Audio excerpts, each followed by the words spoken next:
Menyambung video sebelumnya, di sini saya akan memsimulasikan video terkait tindakan kolaborasi apa yang akan saya lakukan ketika berhadapan dengan pasien dengan kasus kandiloma acuminata.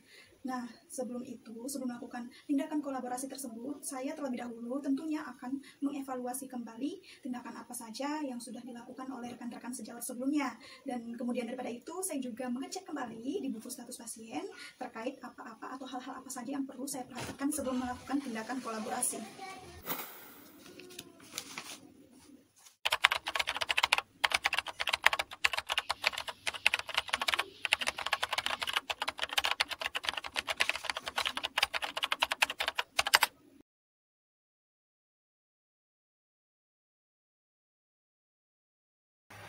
Halo, Assalamualaikum dok. Mohon maaf mengganggu sebelumnya, apa benar ini dengan Dr. Adharia? Maaf dok, perkenalkan saya Narsi Nurhaliza Wulandani dari ruang perawatan infeksi Rumah Sakit Wahidin Sudirohusodo. Ingin melaporkan keadaan pasien bernama Tuan F. Baik dok, saya lanjutkan laporannya. Jadi pasien atas nama Tuan F berumur 21 tahun masuk melalui UGD tanggal 1 April 2019 kemarin dengan keluhan nyeri pada anus sejak 4 bulan yang lalu. Pasien memiliki riwayat operasi sebelumnya, yakni pada Oktober 2018 untuk pengangkatan kandiloma.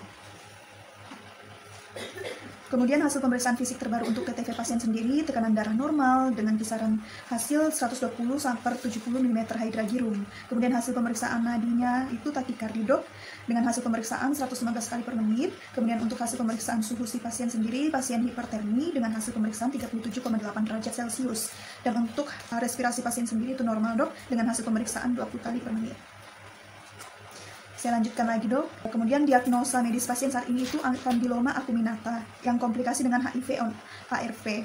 Hal ini didukung dengan pernyataan pasien yang menyatakan bahwa pasien didiagnosa HIV sejak Agustus 2018 lalu dan mengkonsumsi obat ARV sampai saat ini.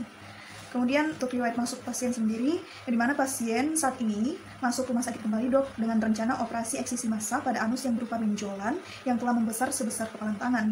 Kemudian pasien mengeluh bahwa nyerinya ini memberat setelah BAB dan BAB keluar disertai dengan darah.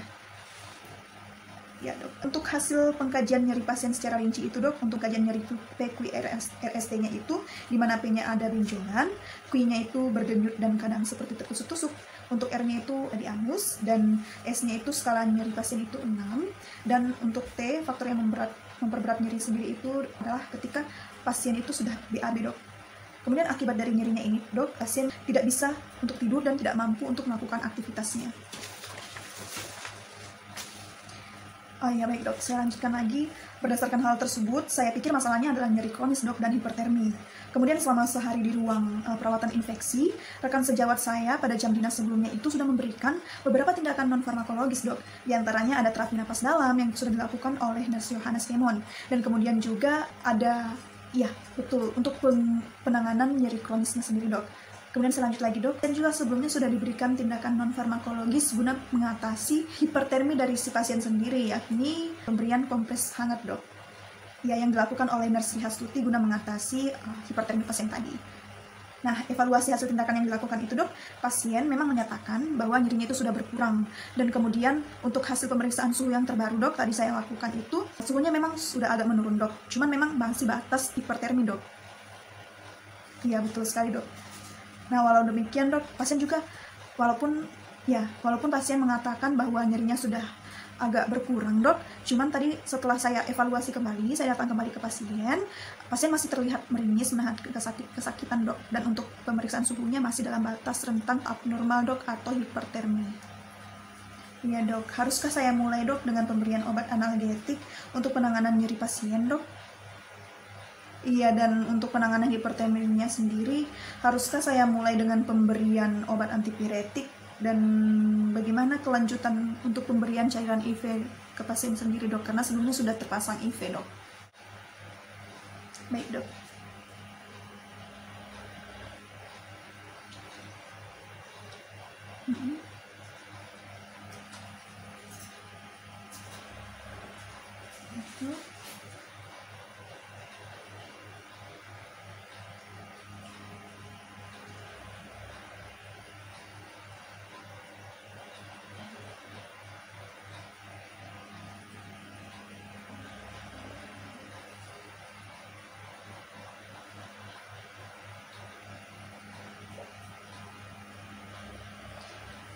Baik dokter, saya ulangi kembali dok instruksinya. Jadi untuk pemberian terapi non farmakologis tetap dilanjutkan, pemberian cairan IV atau intravenanya juga tetap dilanjutkan selama 3 hari, lalu akan dievaluasi kembali setelah 3 hari. Kemudian pemberian obat ketorolac 30 mg per 8 jam melalui intravena guna penanganan keluhan nyeri kronis pasien. Sedangkan untuk penanganan hipertermi pasien sendiri diberikan obat paracetamol 3 kali 500 mg per hari melalui oral. Baik dokter, terima kasih atas waktunya dok. Mohon maaf mengganggu lagi dok ini. Baik dok, terima kasih. Assalamualaikum dok.